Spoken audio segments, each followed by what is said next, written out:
নালিতাবাড়িতে বন্য হাতির তাণ্ডবে ঘরবাড়ি আসবাবপত্র তছনছ। শেরপুরের নালিতাবাড়ি উপজেলার রামচন্দ্রপুরা ইউনিয়নের সীমান্তবর্তী পাহাড়ি কালাকমা ও তারানি গ্রামে একদল বন্য হাতি তাণ্ডব চালিয়ে ঘরবাড়ি ও গড়ে থাকা আসবাবপত্র তছনছ করেছে। শুক্রবার 2 আগস্ট রাতব্যাপী ওই এলাকায় বন্য হাতি তাণ্ডব চালায়। জনপ্রতিনিধি ও এলাকাবাসী জানায়, শুক্রবার রাতে 25-30টি বন্য হাতির তাণ্ডবে তারানি গ্রামের গারো আদিবাসী বজ্রমালা চাংবুঘংয়ের একটি বসতঘর ভেঙে গুড়িয়ে দিয়ে ওই ঘরের গোলায় থাকা 30 থেকে 40 মণ ধান ও 4 মণ চাল খেয়ে সাবার করেছে।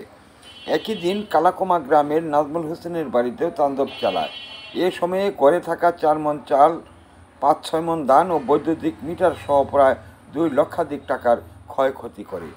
এছাড়াও নালিতাবাড়ি উপজেলা পরিষদের চেয়ারম্যান হাজী মোশাররফ হোসেনের ফলবাগানের বিদেশি জাতের 15-20টি নারিকেল ও আম গাছ খেয়ে ও ভেঙে গুড়িয়ে দিয়েছে। ময়মনসিংহ বিভাগের মধুটিলা ফরেস্ট রেঞ্জ কর্মকর্তা রফিকুল ইসলাম বলেন, সরেজমিনে পরিদর্শন করে ক্ষতিগ্রস্তদের তালিকা প্রণয়নের মাধ্যমে ক্ষতিপূরণ দেওয়ার ব্যবস্থা করা হবে। নালিতাবাড়ি উপজেলা পরিষদের চেয়ারম্যান হাজী মোশাররফ হোসেন বলেছেন, বন্য হাতির অত্যাচার বন্ধে উপজেলা পরিষদের পক্ষ থেকে ভুক্তভোগীদের মাঝে মশাল জ্বালানোর জন্য ডিজেল ও টর্চ লাইট বিতরণ করা হয়েছে। তাছাড়া হাতি মানুষের দ্বন্দ্ব নিরসনের স্থায়ী সমাধান করতে হলে রাষ্ট্রীয়ভাবে কার্যকরী পদক্ষেপ গ্রহণ করতে হবে। এছাড়া হাতি সংকট সমাধান করা সম্ভব নয় বলে তিনি জানিয়েছেন। উপজেলার সীমান্তবর্তী অঞ্চলের কালাকুমা, তারানি, পানিহাটা গ্রামে বন্য হাতির তাণ্ডবে মানুষ দিশেহারা হয়ে পড়েছে। হাতির দলটি দিনের বেলায় কালাকুমা ফরেস্ট উত্তর কালাকুমা বড় বাগানে অবস্থান নেয়। হাতি অবস্থানকালে বন বিভাগের পক্ষ থেকে হ্যান্ড মাইক নিয়ে সাধারণ মানুষকে সচেতন করতে থাকে এবং সাধারণ জনগণ ও হাতি প্রতিরোধ কমিটির লোকজন সম্মিলিতভাবে প্রতিরোধের চেষ্টা চালায়। বন বিভাগের পক্ষ থেকে বলেন, 2 আগস্ট রাতে 20-25টি বন্য হাতির দল লোকালয়ে প্রবেশ করে তাণ্ডব চালিয়ে 2টি বাড়িতে ব্যাপক ক্ষতি সাধন করেছে। স্থানীয় ইউপি সদস্য জামাল উদ্দিন বলেন, হাতির আক্রমণ প্রতিরোধে তেমন কোনো ব্যবস্থা না থাকায় কোনোভাবেই হাতি প্রতিরোধ করা সম্ভব হচ্ছে না। আদিবাসী নেতা মিস্টার লরেন্স বলেন, হাতি প্রতিরোধে স্থানীয়ভাবে ও সরকারিভাবে প্রতিরোধের কোনো ব্যবস্থা নেই। পাহাড়বাসী বসবাসকারী জনগোষ্ঠী হাতির অব্যাহত তাণ্ডবে দিশেহারা হয়ে পড়েছে। লাল মোহাম্মদ শাহজাহান কিবরিয়া, নালিতাবাড়ি। অনেক দিন যাবৎ বসবাস করতেছি। হাতি আসে, উত্তর সাইড দিয়ে চলে যায়, আবার কিছু সময় আমাদের এই এলাকায় প্রবেশ করে, কিন্তু ক্ষতিগ্রস্ত হয় নাই। কিন্তু কিছু এই ইদানিং কিছুদিন ধরে মনে করেন আমাদের বাড়ি ঘরে হাতে উঠা অনেক ধান চাল খেতে বলে যা কিছু সকল কিছু ঘর বাড়ি ভাঙচুর করে মানুষও মারতেছে। আমরা ওদের অত্যাচার অনেক লাঞ্ছনা সহ্য করতেছি, কিন্তু আমরা ওদের তো তারানির মতন ক্ষমতা আমাদের নেই। কিন্তু এই যে কিছুদিন পূর্বে একটা বাড়ি ভাঙছে উত্তম দারুর, এর কিছুদিন পূর্বে ভাঙছে আমাদের এই যে পার্শ্ববর্তী শাহজাহানের বাড়ি। এখন বর্তমানে ব্রজমাসির বাড়ি, আমাদের এই যে এখন বর্তমানে যে আমরা বাড়িতে অবস্থানে আছি ব্রজমাসির বাড়ি, এই বাড়িতে হাতি সাইড দিয়ে যায় কিন্তু এই জায়গায় অবস্থান করে নাই, কিন্তু আজকে ভাঙচুর করিয়া বাড়ি ঘর ভাঙচুর করে ফেলেছে।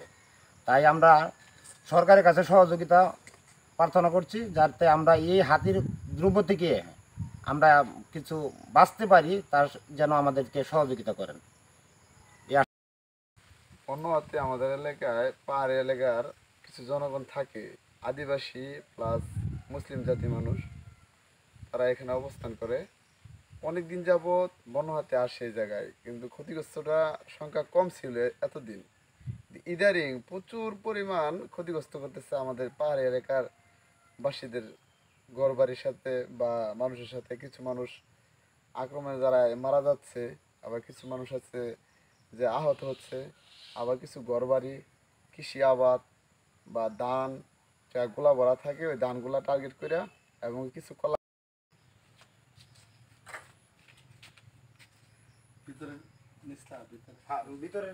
ঘরের ভিতরে খুলে দেন না দরজা ভাই চাবি ফরস্ট লয়ে গেছে আমার গাড়ি মধ্যে চাবি গাড়ি সহ নিছে গা। এই যে এদিক দিয়ে বাইরেছে ভাই, এদিক দিয়ে ঢুকিয়া এদিক দিয়ে বাইরেছে। আর এই যে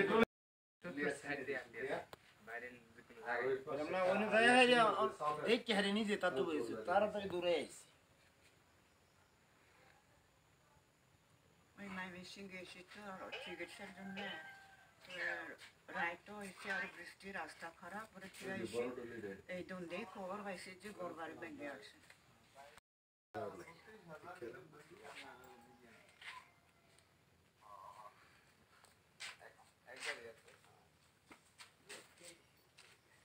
এটা হালাই দিছে এন্ড মতো বাড়িছি এন্ড বাড়িছি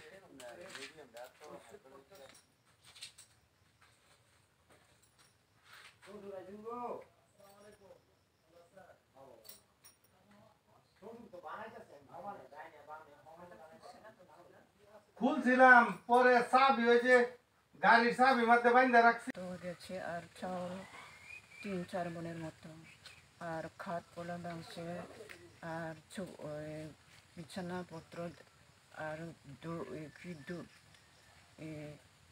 কি যেন ওইটা ওইগুলো সুকেশ সুকেশ পরে ঘর আচ্ছা এখন আপনার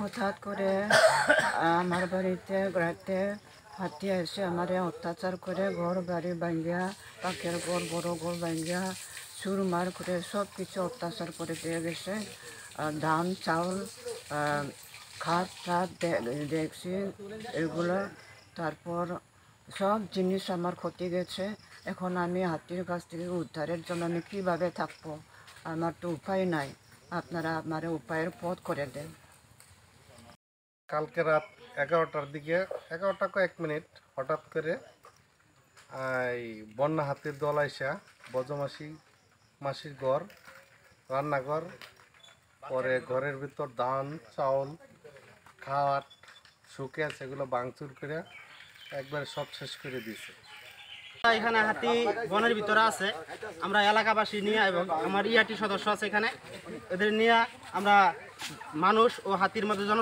জনসচেতনতা সৃষ্টি করতেছি এবং আমরা সর্বক্ষণিক টহল দিতেছি এবং যাতে মানুষ হাতির কাছাকাছি না যায় এবং যেন হাতিকে উত্ত্যক্ত না করে এই জন্য হাতিকে তাড়ানো দিয়ে আমরা ওই বাড়িটা রক্ষা করি আর তৃতীয়ত হামিদ আলী বাড়ি তৃতীয়বারের মতো অ্যাটাক করে আমরা সেই বাড়ি রক্ষা করি হাতি তাড়িয়ে আমরা এই পর্যন্ত হাতির মোকাবেলায় আছি এখন পর্যন্ত হাতি আমাদের উত্তর কালাকুমায় আছে উত্তপ্ত করার চেষ্টা করবেন না হাতিকে কেউ উত্তপ্ত করার চেষ্টা করবেন না হাতিকে উত্তপ্ত করার চেষ্টা করবেন না কেউ দয়া করে আপনারা আপনাদের জায়গায় থাকুন দয়া করে কেউ হাতিকে উত্তপ্ত করবেন না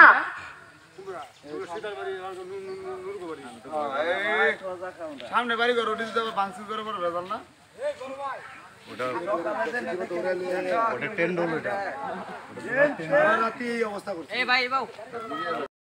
তোমার শেষ রাস্তা নদীর কিনারে অত্যন্ত সীমান্তে অবস্থান করছি আমরা এখানে অনেক লোকজন হাতিকে তাড়ানোর জন্য হাতি যে কৌশলে তাড়ানো যায় তার জন্য আমাদের এখানকার যে এআরটি টিম বলা হয় তারা হলো হাতিকে যে নির্দিষ্ট প্রক্রিয়ায় তাড়ানো যায় সেভাবে তাড়ানোর ব্যবস্থা গ্রহণ করছে এবং গত রাত্রে আমাদের এই তারানিতে কালাকুমাতে অনেক বাড়িতে হাতি ক্ষয় সাধন করেছে এবং ঘর বাড়ি ভেঙেছে ছাগল গরু ধান চাল অনেক ক্ষতি সাধন করেছে আমরা অত্যন্ত সংকটের মধ্য দিয়ে আছি নিরাপদহীনে আমরা ভুগছি সুতরাং আমরা বিশেষভাবে গ্রামবাসী এলাকাবাসী সরকারের প্রতি সুবিনয়ভাবে বিনীত অনুরোধ জানাচ্ছি আমাদের এই প্রত্যন্ত এলাকায় যেন এই হাতি উপদ্রব থেকে আমরা যেন নিরাপদে বাস করতে পারি ধন্যবাদ।